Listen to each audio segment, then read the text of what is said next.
The least we can do is consider what we've done and individually, collectively do the best we can to try and turn this thing around. I blame no one. I look in the mirror. On the other side of it, what an opportunity we have, because tomorrow's the first day of the rest of our lives. So what an opportunity we have. A huge part of the reason that people fail is because they don't ever set up the criteria for success. The world ain't all sunshine and rainbows. It's a very mean and nasty place, and I don't care how tough you are, it will beat you to your knees and keep you there permanently if you let it. You, me, or nobody is gonna hit as hard as life. But it ain't about how hard you hit. It's about how hard you can get hit and keep moving forward. How much you can take and keep moving forward.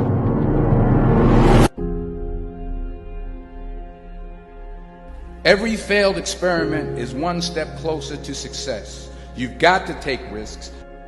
I found that nothing in life is worthwhile unless you take risks.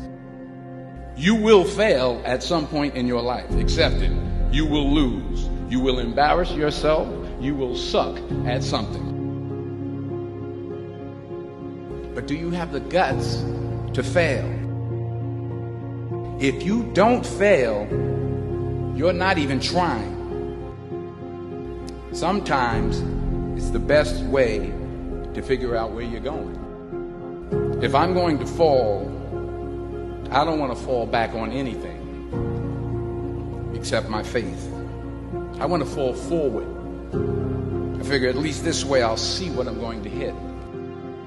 There is no passion to be found playing small and settling for a life that's less than the one you're capable of living.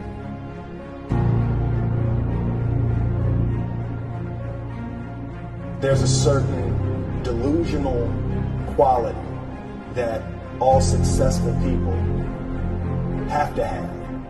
You have to believe that something different than what has happened for the last 50 million years of history. You have to believe that something different can happen. The road to success is through commitment and through the strength to drive through that commitment when it gets hard. And it is going to get hard, and you're going to want to quit sometimes, but it'll be colored by who you are and more who you want to be.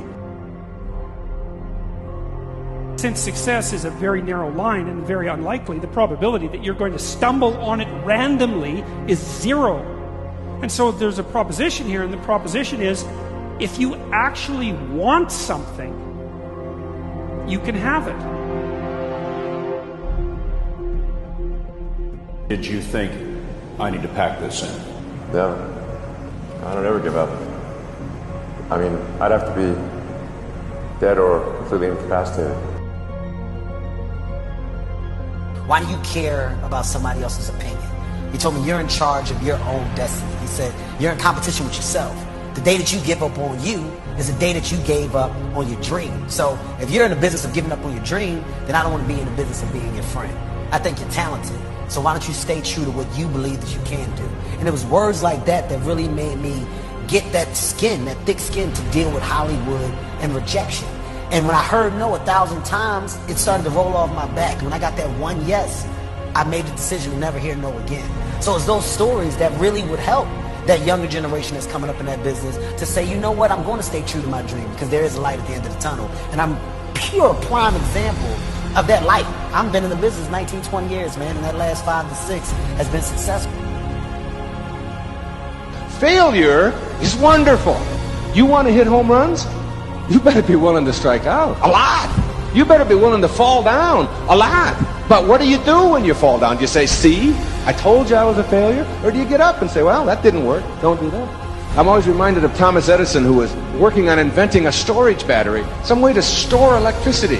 He knew kind of what it was and so on, but he just didn't know how to store it in any way. And he had tried 25,000 different combinations. He still didn't have a storage battery.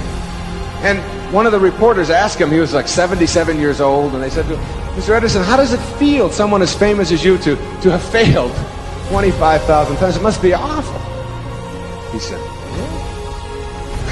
I don't even know what you're talking about, failure. He said, today, I know 25,000 ways not to make a battery.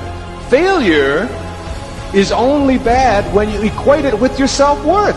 When you say, because I fail at something, that makes me a failure as a person. The healthiest place you can get to is the place where you're willing to try anything. Healthy people will try virtually anything. And they're not afraid. They don't live by their customs. They don't live by their traditions and the rules. For me, failure is something that you should be afraid of. It should be afraid of. But that's why you should go out there and challenge yourself to fail. Because if you're not failing at something, that means you've set your goals to pass, to succeed at everything you do, which means you're not setting your goals high enough. So for me, okay, I'm gonna go out and break the Guinness Book of World Record for pull-ups. Lofty goal, which is why I failed it twice before I finally got it. I knew going into everything I've ever done in my life, Navy SEAL training 3 times before I got it. Everything I've ever done in my life took me 3 times before I got it. I knew that there was a huge possibility of failure. But what I gained from failure is this. When you see a movie, and you watch a movie about a person who keeps failing, and at the end, they succeed. How do you feel after you watch that movie? Amazing, right? Yeah. I become the movie. I want to feel how I feel watching someone else in the movie. When I watched Rocky get his ass kicked, and I watched all these different things of failure, I was able to put myself there and say, God, man, how much do you feel now that you finally got there? That's what failure has done to me. I've watched so many things and watched someone succeed at the end of it.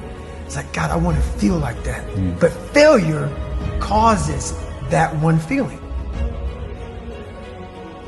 Without that failure involved, you don't have that feeling. If you just pass and you succeed and you're great, that feeling, yeah, okay, I'm good. What takes you years, months, years to accomplish, because you just can't get over the hump, but you continue going back to the drawing board. You're looking for those few seconds after you finally figure out the equation, whatever the equation may be, to get you to finally pass, to succeed.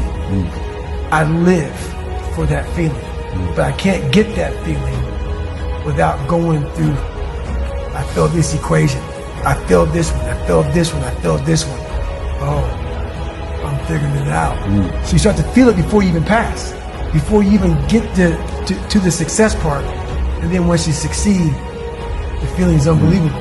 And you take that feeling of success through failure and you put it in your cookie jar. And you say, I'll come back and get you again. I'm going to need you again down the road in my life to call on you.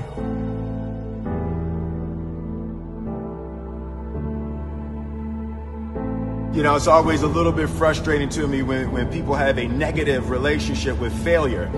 Failure is a massive part of being able to be successful. You have to get comfortable with failure. You have to actually seek failure. Failure is where all of the lessons are. You know, when you go to the gym and you work out, you're actually seeking failure. You want to take your muscles to the point where you get to failure, because that's where the adaptation is. That's where growth is. Successful people fail a lot. They fail a whole lot more than they succeed, but they extract the lessons from the failure and they use that, the energy, and they use the wisdom to come around to the next phase of success.